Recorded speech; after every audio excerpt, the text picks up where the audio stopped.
गीता में अर्जुन को स्वयं भगवान कह रहे हैं कि उस परमेश्वर की शरण में जा, उसके लिए उन संतों के पास जा जो तत्वदर्शी हो। इसी प्रकार हजरत मोहम्मद को उनका अल्लाह कह रहा है कि कोई और पूर्ण परमात्मा है, उसको पाने के लिए उन तत्वदर्शी संत की तलाश कर। वो प्रभु कौन है, ये जानने के लिए कृपया अवश्य सुनिए जगत गुरु तत्वदर्शी संत रामपाल जी महाराज के अमृत वचन। और कोई हमारे बच्चा ने हमारी साथ आंखों के सामने और काट दे और खा जावे और हमारी पार बसावा नहीं, तो हम क्या करेंगे? हम रोएंगे बैठकर। और वो टक्कर परमात्मा के टकराओगी जाके वो कनाहट, और उसका फिर रिएक्शन होकर और फिर उसका बहुत ज्यादा मार बना करती है। 5 वक्त नमाज गुजारें करें शाम को खूना, और बिना बंदगी बोक बनेंगे रहे जुनम जुना। जैसे आज बकरे को काट खाया, फिर कभी बकरा मनुष्य बनेगा, वही आत्मा वही रूह,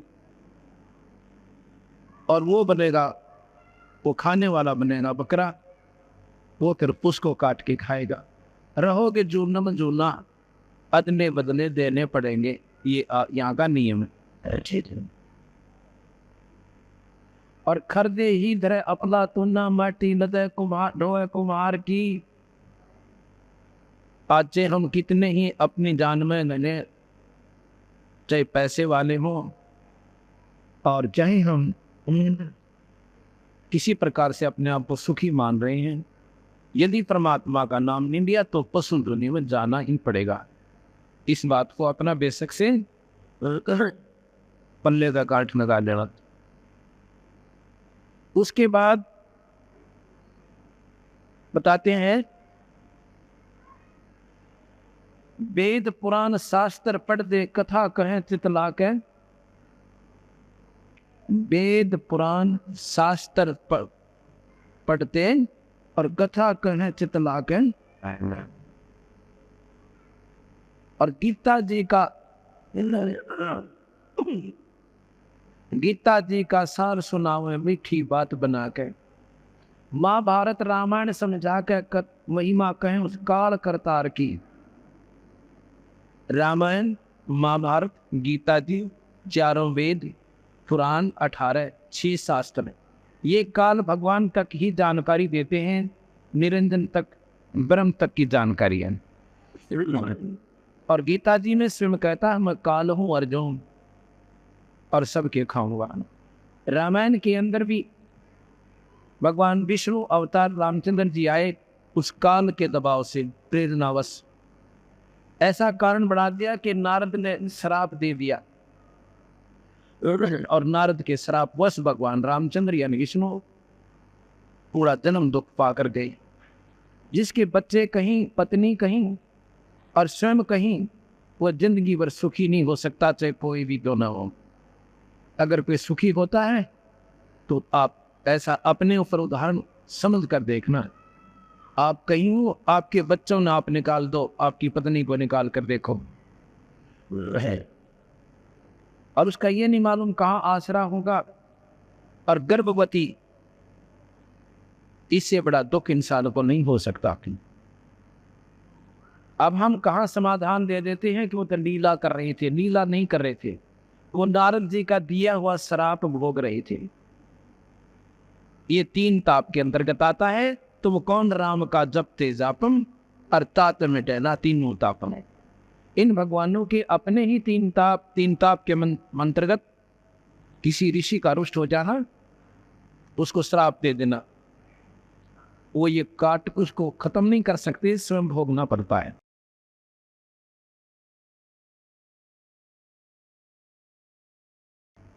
गीता जी का सार सुनावे मीठी बात बनाकर, और महाभारत रामायण समझा कर कथा कहें उस काल करतार की, महिमा कहें उस काल करतार की। आपने गीता जी को सुना होगा, गीता एक अनमोल शास्त्र है इस ब्रह्मांड की। वेदों के बाद दूसरा नंबर गीता जी का आता है। वेद वो श्रेष्ठ शास्त्र है जो ब्रह्म तक की पूर्ण जानकारी देते हैं, पर आज्ञा का बेरा कौन है। गीता जी भी ब्रह्म तक की उपासना साधना उसका प्रतिफल तक की जानकारी देती है। उस परम पिता परमात्मा का इशारा जरूर है, पर साधन पाने का नहीं है, विधि नहीं है।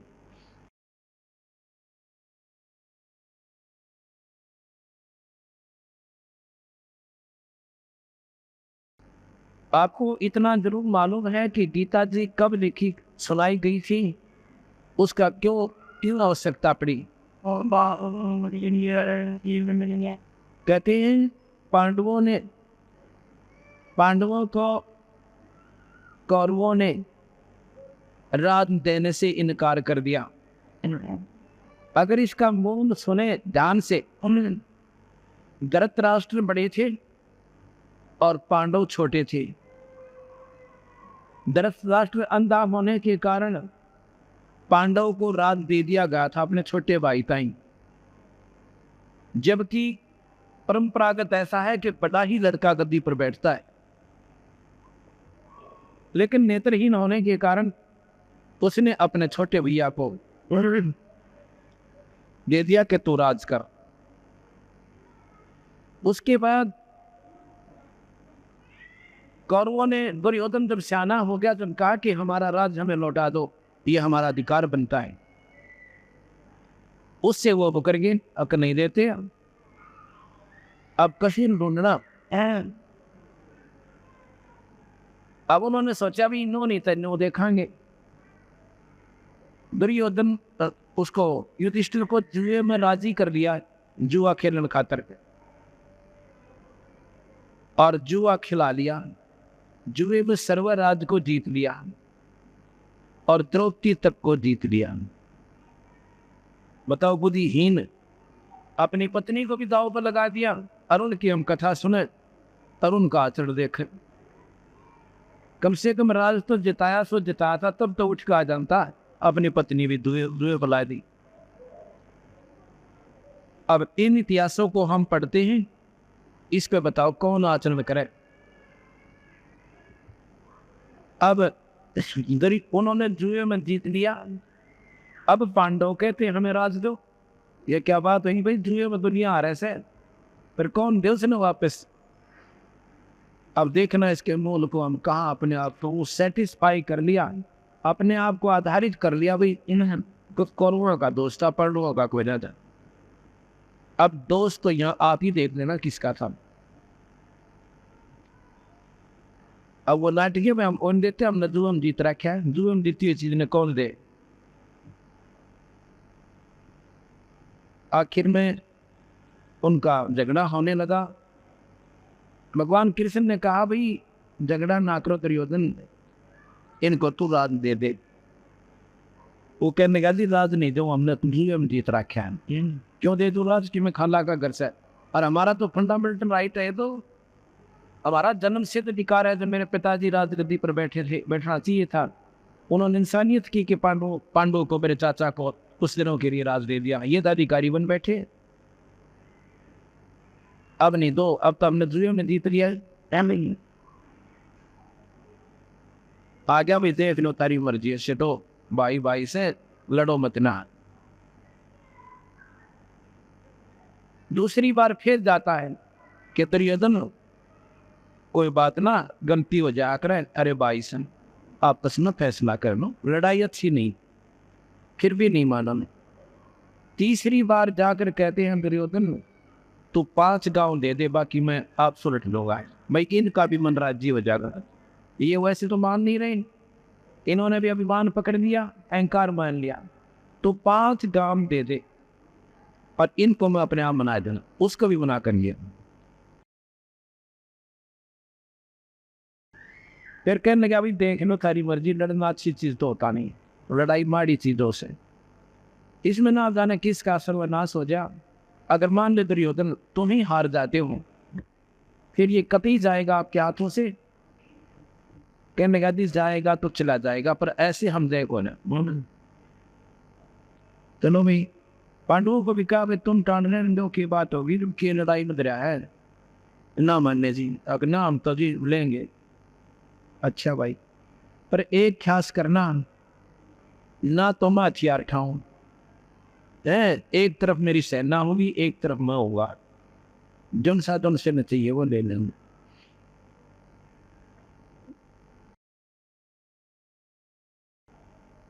अब क्या होता है कि युद्ध के मैदान में आ जाते हैं, आमने सामने सेना खड़ी हो जाती है।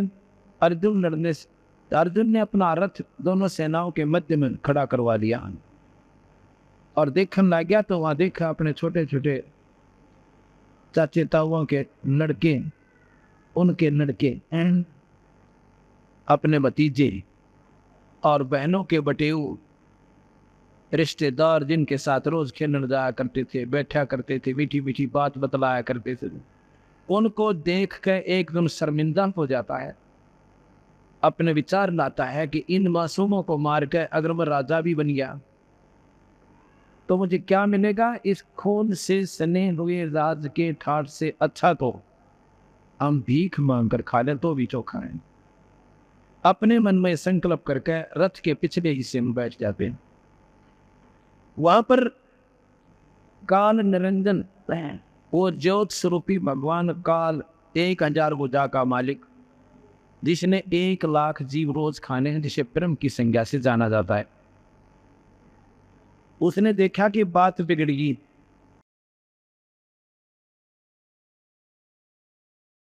उसने देखा कहानी बिगड़ गई और ईव कृष्ण जी कह देंगे चलो भाई मैं तो पहले ही मना कर रहा था, लड़ाई नहीं करते, लड़ाई अच्छी नहीं होती।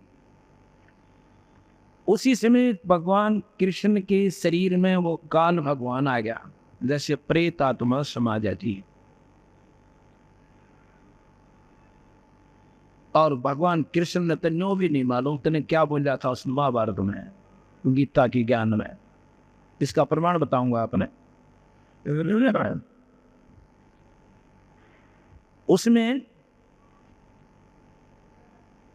कृष्ण को तो ये नहीं मालूम मैंने क्या कहा था। तो उसमें काल भगवान प्रवेश कर जाता है। प्रवेश कर जाता है तो फिर कहता है कि अर्जुन तू भाई खड़ा हो जा, देखो अक्षत्रिय धर्म को भूल रहा है, ये अच्छी बात नहीं है? और जो अगर अक्षत्रिय ऐसे ही अपने कर्म से गिरने लगेंगे तो ये संसार में कैसे बात बनेगी।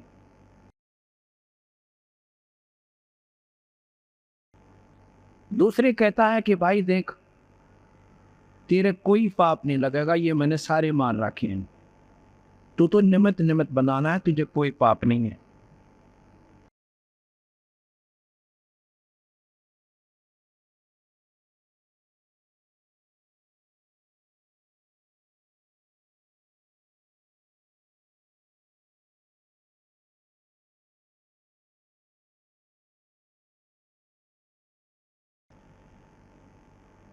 अठारहवें अध्याय के 66वें श्लोक में कहा कि संपूर्ण धर्मों को अर्थात संपूर्ण कृत्रिम कर्मों को मुझ में त्याग कर तू केवल मुझ सर्वशक्तिमान सर्वाधार परमेश्वर की शरण में आ जा, मैं तुझे संपूर्ण पापों से मुक्त कर दूंगा, तू शोक मत कर, डर मत ना, काली ना माने, तने सारे पाप काट दूंगा, तेरे कोई पाप तुझे नहीं लगेगा।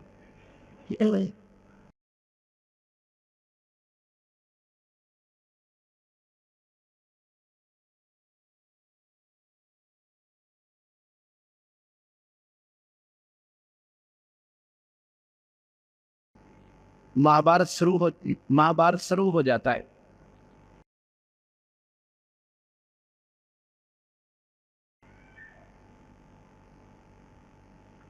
महाभारत शुरू हो जाता है, कौरव हार जाते हैं, पांडव विजयी हो जाते हैं।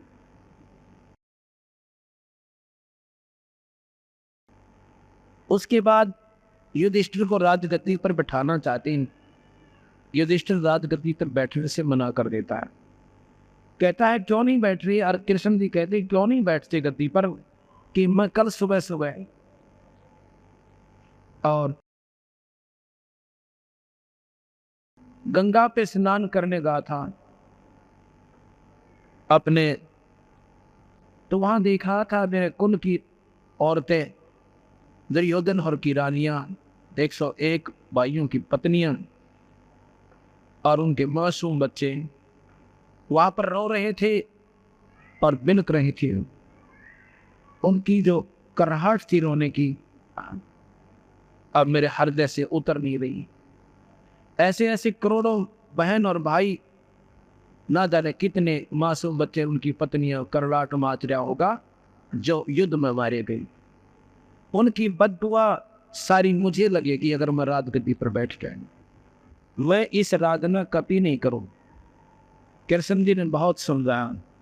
आखिर मैंने बोला भाई एक काम करो, देखो राजा लोग ऐसे ही करते आए, एक यज्ञ करो, यज्ञ करने से तुम्हें पाप नहीं लगेंगे जो युद्ध में किए थे। एक एक साधारण यज्ञ करवाई, युधिष्ठिर गद्दी पर बैठ गया।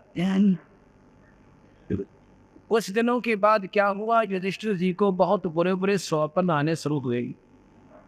स्वप्न में क्या देखता है कि कटी हुई सिर, बिना शीश के धड़, और ऐसे मेरे मकान में घुस रहे, और ना जाने कितनी बहनें विलाप कर रही हैं और अपने पतियों की लाशों के ऊपर अपनी चूड़ियां फोड़ रही हैं, अपनी मांग पूछ रही हैं, कोस रही हैं राजा को। गाय ये कोई सीमा की लड़ाई नहीं थी जिसमें वीर गति प्राप्त हो जाते।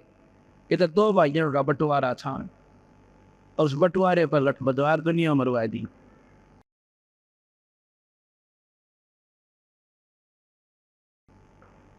उसको 3 दिन हो गए रात को बैठकर काट रहा है। द्रौपदी रात को उठती है और देख रही है, पूछती है, कहती है आपको क्या हो गया? कहता कुछ नहीं हो गया, आप आराम करो। उसने सोचा मैं अपने दुख से क्यों दूसरों को दुखी करूं, ये कष्ट मुझे ही मिलेगा। उसने फिर प्रार्थना की, नहीं बताया। आखिर में अपने उन 4 पतियों से फिर प्रार्थना की, जाकर कहा कि तुम्हारा भैया ऐसे ऐसे संकट में है और उसका तो कुछ ही दिनों में हो सकता है वो शरीर ना त्याग जाए। हैं? सभी कहने लगे ऐसा क्या हो गया? हमारे भैया ने हमें नहीं बताया उनको इतना कोई कष्ट है। अब ये तुम पूछो अपने भैया तो जाकर। चारों पांडव आते हैं, युधिष्ठिर से प्रार्थना करते हैं, भैया क्या आप हमें अपना भाई नहीं समझते? क्यों ये आपको किसने कहा? आप इतने संकट में हो और हमसे ये छुपा रखा है। क्या छुपा रखा है? आपको रात को नींद क्यों नहीं आ रही है? आपके ऊपर क्या आपत्ति है? कोई राजकीय संकट है, कोई राजनीतिक मामला है तो हमें बताइए, हम साथ हैं आपके। अपने दुख को दूसरे से बताने में हल्का हो जाता है, पर नहीं बताओगे तो भैया इसका मतलब आप हमें अपना भाई नहीं मानते। तब उन्होंने बताना पड़ा कि मेरे साथ ऐसे ऐसे संकट है भाई, मुझे ऐसे व्यक्ति दिखाई देते हैं स्वप्न में जैसे जिनके सिर कटे हुए हो, और ना जाने कितने को हमारे घर में घुस रहे हैं, और उनकी शक्ल देखकर मेरा तो कलेजा धड़कन लग जाए। वो दिन धड़का भाई, मुझे नींद नहीं आ रही है। चलो भगवान कृष्ण के पास चलते हैं, इसका कारण तथा समाधान पूछेंगे। भगवान कृष्ण के पास जाते हैं। कृष्ण जी से कहा कि ऐसे ऐसे भैया को रात्रि में निद्रा नहीं आ रही है। कृष्ण जी ने अपना सारा विचार लगा के बताया कि तुमने जो महाभारत में पाप किया, बंदूकघात किया, वो तुम्हें दुखदाई हो रहा। अब एक काम करो, तो समाधान बताइए।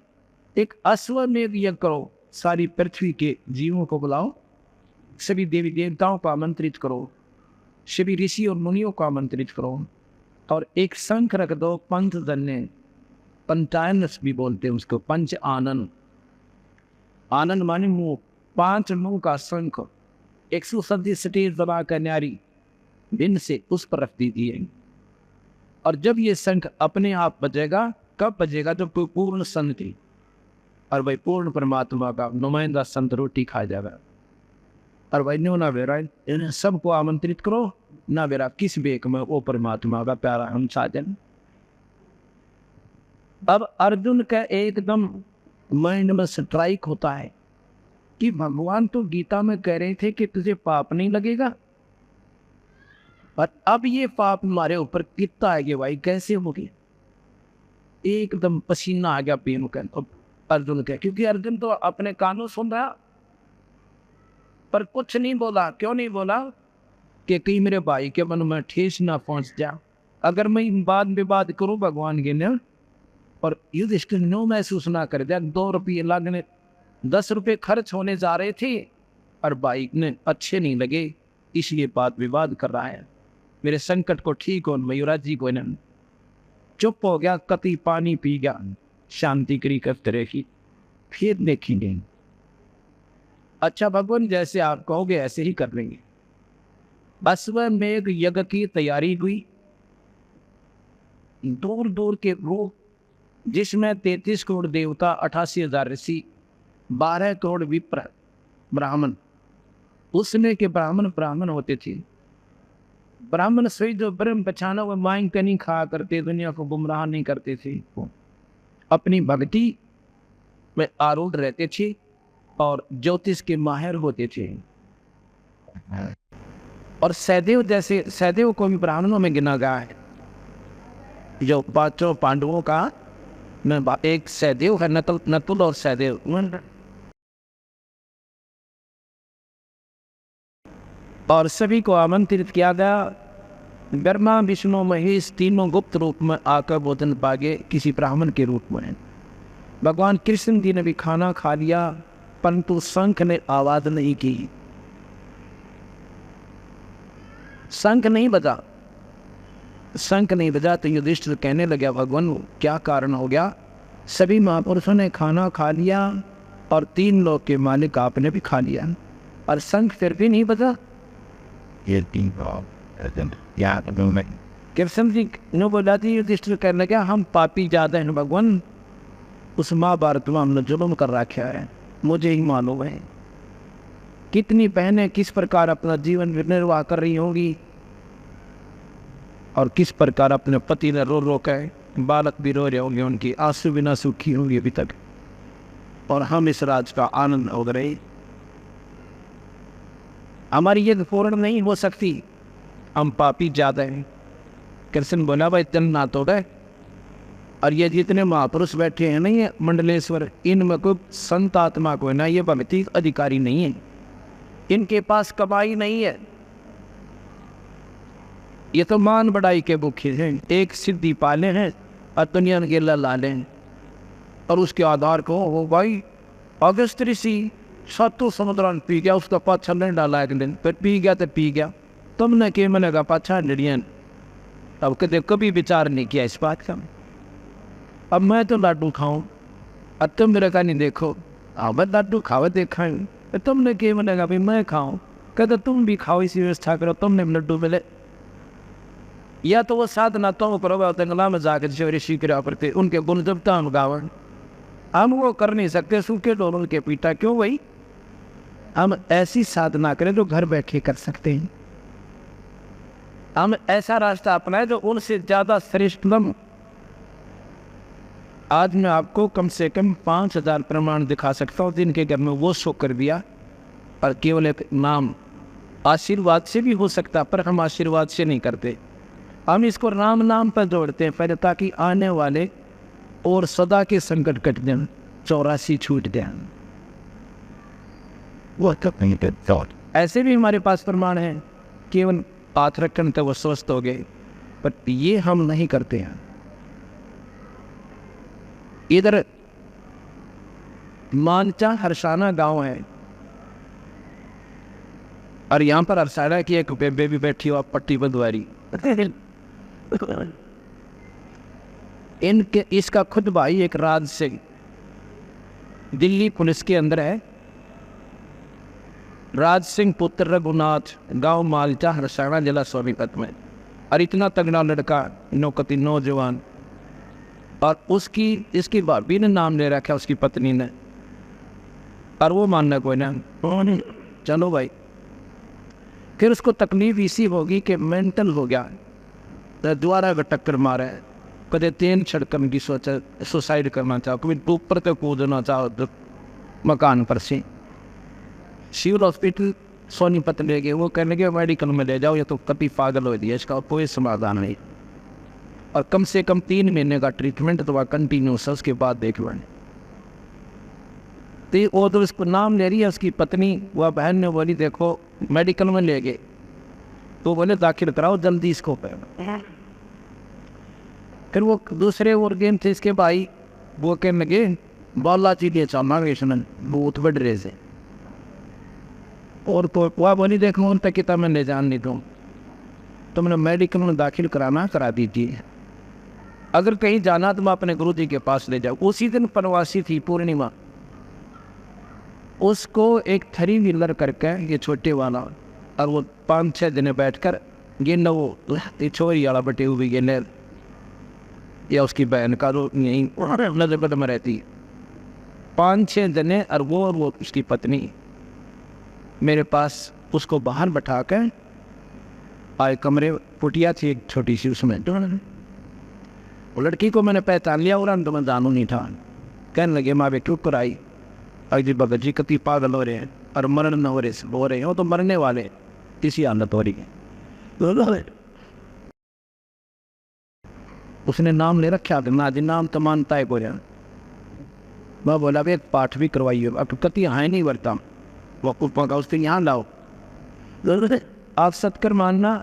और 5-6 दिन साथ में, अरे शायद यह भी हो गया, हाँ यह भी साथ में थी, यह बैठी वे मेरे पास जब कुटिया में लाए, मैं बोला भाई क्या नाम है तेरा, सिर पे हाथ रखकर अकराज सिंह, कि कहाँ का रहने वाला है, अगली मान 4 साना का।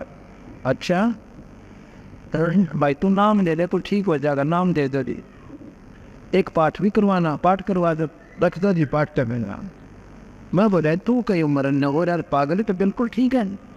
नो बोले जी यहाँ आकर हो गया, ये तो 3 व्हीलर में 5 जने पकड़ रहे थे, इतना तगड़ा 3 व्हीलर में भी नो करता होगा तो किधर रुक के मारता हो ना, तो आस पास सारे देख रहे थे क्योंकि वो ऐसे मुंडा ठाडा छोरा 4-5 टन दो उठा ले जाओ, इतना तगड़ा है।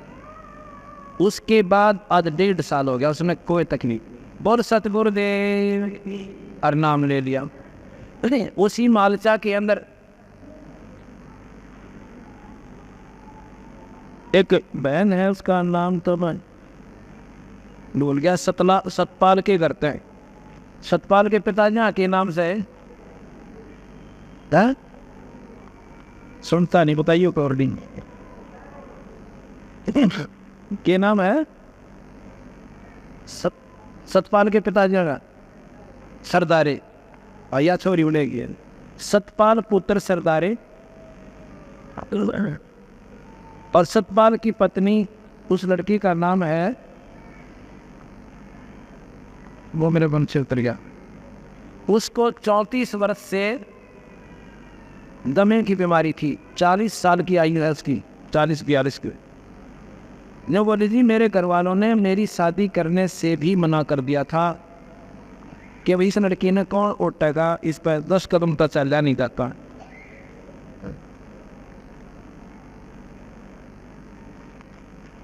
लेकिन समाज के डर से फिर शादी कर दी। ये बागवान लड़का था जिसके इसकी शादी हुई, अपना दुख सुख पाकर जैसे तैसे अपना काम करा। इसको इन्होंने नाम दिया 99 जनवरी में नाम दिया था। उसके बाद इसका कोई तकलीफ नहीं से, ऑल इंडिया भी फेल हो गया। तो मैं कहा है बोल सतगुरुदेव, ये है ये बहन, और ये इसकी लड़की 7 वर्ष की है। इसको जन्म से दमा था, इस लड़की को 7 वर्ष की लड़की है, इसको जन्म से दमा था। और कहती थी सारे मजाक करा करते, आपने जैसी सांस ली एक और पैदा कर दी। इसकी चुक्कर उम्र पूरी हो गई, अभी तो 7 जन्म से हो गया। आ गया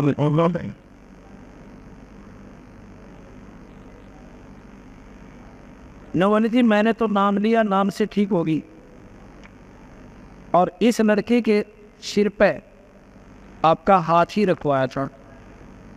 अब 1.5 साल इस लड़की तो हो गया, कोई तकलीफ नहीं है, कूदती आंदा है। बोल सतगुर दे। तो ये पूर्ण परमात्मा हमारे बंदी छोड़ कबीर भगवान है, ये उनकी शक्ति काम करे भाई। हम तो उसके उस बंदी छोड़ के कूदते हैं और जगह जगह जाकर उनकी महिमा गा रहे। जिसके समझ में आ गई उसका बेड़ा पार से। और जो इष्टवादी था बेचारा तो 84 4 से।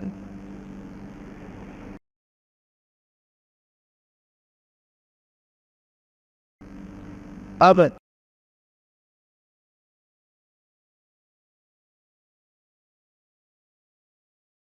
युधिष्ठिर ने कहा कि भगवान, क्या इतने महापुरुष बैठे हुए और इनमें कोई करने वाला संत नहीं है अकना?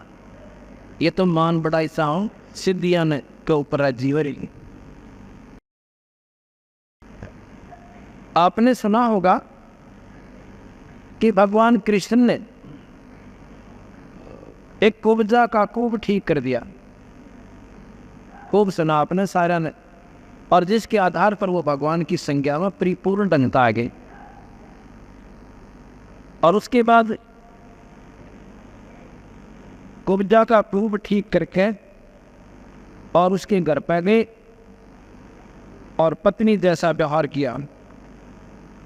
ये सुख सागर में लिखा हुआ है। अब मैं आपको यही प्रमाण देता हूं, कबीर भगवान परमात्माओं के परमात्मा हैं। ये लड़की मोनिका पुत्री श्री मोनिका पुत्री श्री क्या नाम है तरपात दरियाव सिंह, ये उनके मकान में रहते थे, किराएदार भगत जी हमारे सेवक। इन्होंने जाकर इनको बताया कि तुम कित भूल रहे सो, या क्रोथे के अंदर ये संकट तुम पर तुम दूर हो रहे हैं। इस लड़की को मोनिका पुत्री श्री दरियाव सिंह लाइट के रहने वाले और सूबेदार रिटायर हैं मिलिट्री से। ये लड़की 10वीं में पढ़ रही है, अब शायद +1 में होगी हो। बैठ जाओ। इसको ये जब 7-8 वर्ष की थी उसमें इसकी कमर में जैसे हाथ से साने काट ये कुटी करते हैं ना, हाथ से घुमा कर काटा करते, गंडासा बोलना इसमें, उसकी बच्ची थी, खेल रही थी, वो ऐसे स्पीड से चल जाता है, इसके कमर में लाग गया। बताओ, हड्डी में फ्रैक्चर हो गया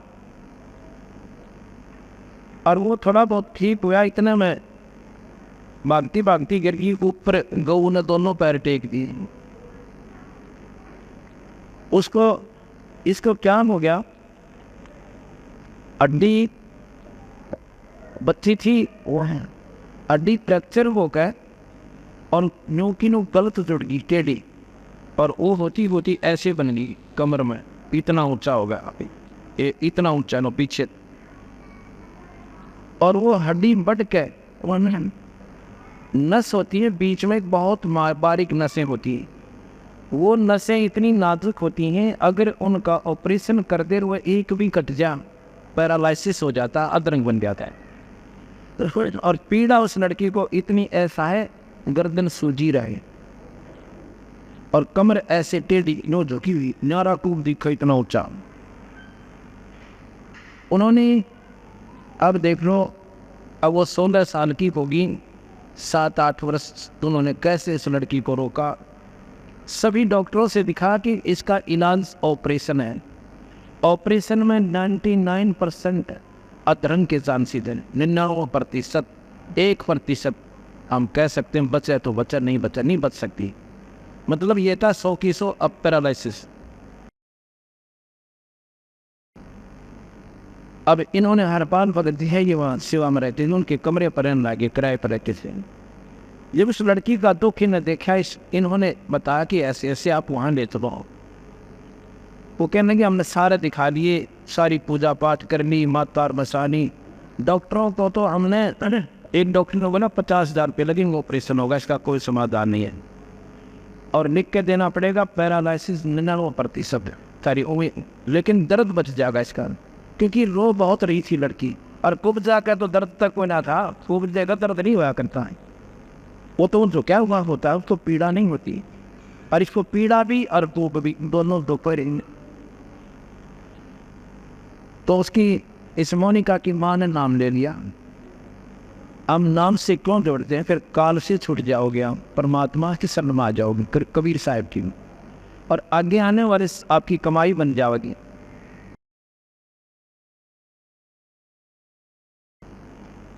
एक महीना पूर्व उसकी माँ ने नाम ले दिया।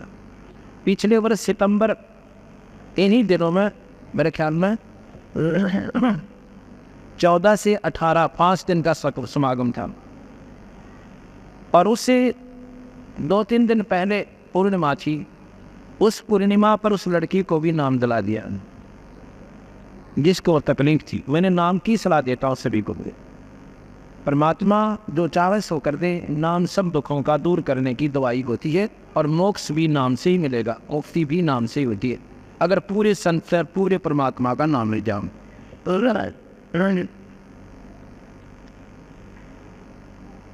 तो उन्होंने नाम दे दिया, और भीड़ से ज़्यादा थी, मुझे ध्यान नहीं रहा। फिर हम सत्संग कर रहे थे, 2-3 दिन के बाद वो लड़की रो रही, उसकी माँ रो रही, उसकी नानी रोए, एक उसकी बहन उससे बड़ी 2 साल बड़ी, वो भी रो रही हूँ। तो मैं बोला अभी क्या बात हो गया आपको, की बात से सच्ची बताओ क्या तकलीफ है? ऐसे एक धर्मशाला, वहाँ धर्मशाला में सत्संग करे, रोहतक रैया वाली धर्मशाला, काठमंडी रोहतक में। अभी वही किया था हमने 3 तारीख से 9 तारीख तक, सितंबर में ही, साल भर के बाद। उन्होंने बताया कि ये लड़की है जी, और इसको इतना दर्द हो रहा है, हम भी रोते हैं रात में बैठ के, लड़की भी घूम घूम कर समय काटती है। गोलियां देते हैं, आध घंटे रिलीफ मिलता है, फिर पीड़ा शुरू हो जाती। और आज डॉक्टरों ने कह दिया इसके बाद इससे सटराव दवाई हम देंगे भी नहीं, और ये भी निष्क्रिय हो रही, अब दर्द इसका रुक नहीं रहा। अब ये गोलियां काम नहीं करेंगी इस पे। अब बताओ के सारा उन माता पिता ने ऑपरेशन कराएं तो अधरंग मारे, अधरंग मारी भी लड़की ने कौन उठे? पार से बारा दुख से विचार करे तो इंसान, पर हम डीठ हो लिए, हम इतना अपने तो हो जाता लागे, दूसरे के नहीं लागती। अब उस परिवार ने कोई सथा नहीं दिखा था।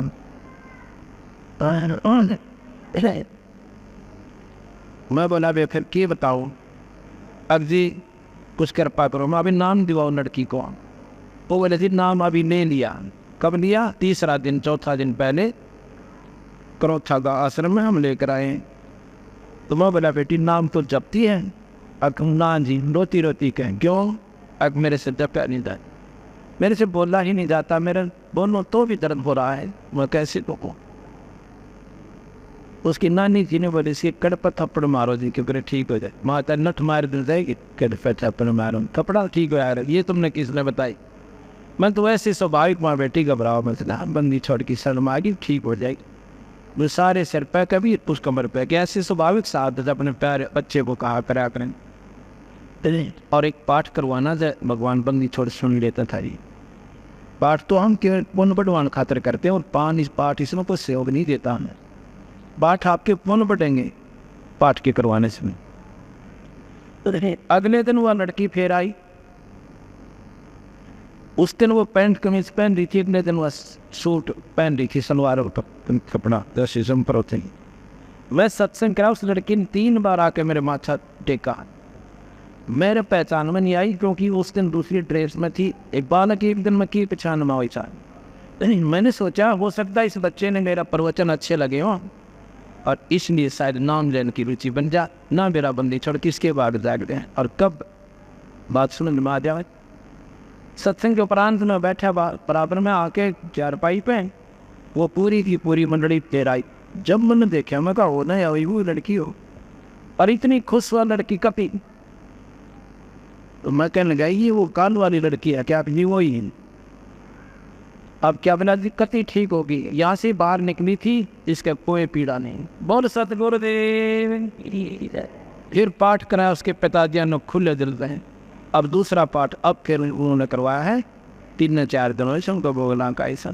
उसके बाद वह लड़की कति स्वस्थ है, कोई दवाई नहीं, कोई बूटी। नोटबंदी छोड़ कबीर साहब, ऐसी एक लड़की पूना के अंदर है, पर कितने गुण गाओ गिनती है कोई ना इस परमात्मा में।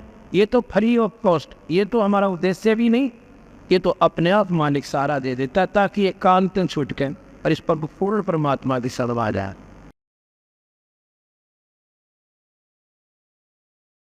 अब ये युधिष्ठिर कह रहा है कि भगवान ये बैठे से मंडलेश्वर वशिष्ठ मुनि जैसी तोब 9 नाथ 84 सिद्ध, इनमें कोई करने वाला संत नहीं, अपना उस परमात्मा का उपासक नहीं है ये, और इनके बस का कोई नहीं था। अपनी ये सिद्धियाँ दिखाकर लोगों ने सुखदेव आकाश मोड़ कर आकर्षित कर रहा था, और मुक्ति तक का अंत नहीं है। नो बोला जी, उसके हृदय में यह बात समाई नहीं कि भगवान ये कैसे कह रहे हैं, इसे महापुरुष बैठे और ये इनमें कोई कमाई नहीं। नो बोला ये सारे कुत्ते बनेंगे और गधे बनेंगे। भगवान कृष्ण बोला ये 84 में जाएंगे जितने मंडलेश्वर तरह दिखाई दे रहे हैं युधिष्ठिर। अब युधिष्ठिर के ऊपर मानना भाई इन बात में कि भगवान आज परमात्मा कौन सा स्टेशन पकड़ रहे हैं भाई, पीछे मंडलेश्वर और अन्यों का ये पशु बनेंगे। जब देखा ना कि इसके गेटियों में बात या तले गई नहीं, अपनी दृष्टि दी युधिष्ठिर को, और तेनों बोला देख, फिर उनकी तरफ ऐसे कर दिया। अब वो जितने 33 करोड़ देवता, 88,000 ऋषि और 9 नाथ 84 सत, कोई तो सांप बना बैठा नो, और कोई मुर्गा बन रहा, कोई बकरासना को। अब देख पुत्र, ये हालत से इनके अंत हुए। कुछ दिन स्वर्ग जाएंगे, फिर नरक में जाएंगे, और फिर इस दुनिया में चले जाएंगे। गरीबदास जी महाराज कहते हैं 33 पर तलब है, कोई बकरा कोई बोक, इन 33 करोड़ देवताओं के ऊपर भी काल की तलब है। एक बार स्वर्ग, फिर नरक, फिर 84 पूरा चक्कर है। ये दृष्टि माथे हाथ लाकर बैठ गया, महाराज जी उल्टी ले लो अपनी लीला में। अब इनसे ऊपर और कौन महापुरुष है कि महापुरुष का तुमने बेर। ऐसे ऐसे दिल्ली के उत्तर पूर्व में एक सुदर्शन नाम का सुपच कहते थे छोटी जाति वाले, जैसे आजकल हरिजन कहते हैं। और भंगी वाल्मीकि जाति में, वाल्मीकि ये वो वाल्मीकि नहीं जिसने रामायण लिखी थी, वाल्मीकि जाति उसके बाद शुरू होती है। वाल्मीकि यानी भंगी जाति में एक सुदर्शन नाम का सुपच है, सुपच जिसे हरिजन कहते।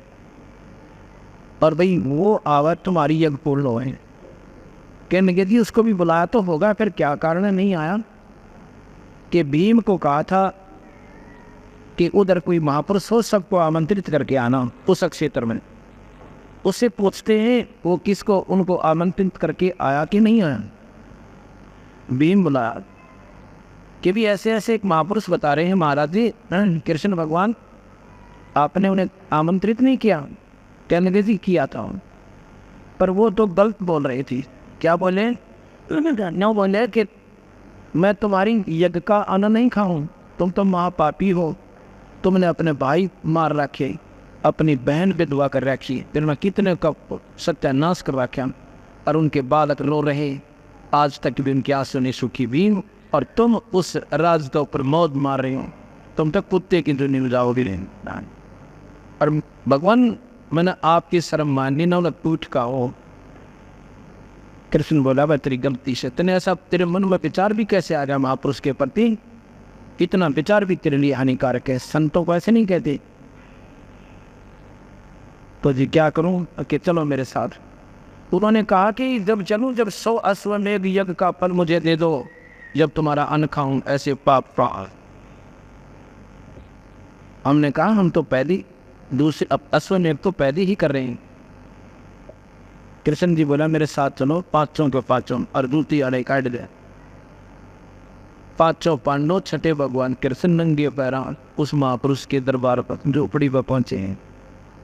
उसमें कबीर साहब वो पूर्ण परमात्मा सतपुरुष गरवा में नाम से द्वापर में आए थे, और उसमें इस महापुरुष ने केवल ये बात पकड़ी थी कबीर भगवान की है, और बाकी ने वेदान सर पर दरे ले गए। ओ फलाने वेद में नूर फराख्या, उसमें नूर फराख्या। लिख तो रखा पर वो सौदा की लिख रखा नहीं देखा करे तो है। ब्रह्म तक की जानकारी है इसमें। ओम मंत्र उसका मूल है। ओंकार है वेद को मूला, ओंकार में सब जग बोलिया। इस ओम मंत्र मूल जरे हो। ओम आनंदी लहर है रंग भोरी हो। ये तो यहाँ इस ब्रह्मांड में वह स्वर्ग में मौज बचा देगा, यहाँ पर राजा हो जाएगा, फिर 84 मंत्र कुत्ते के दे। ये ओम मंत्र की अंतिम उपलब्धि।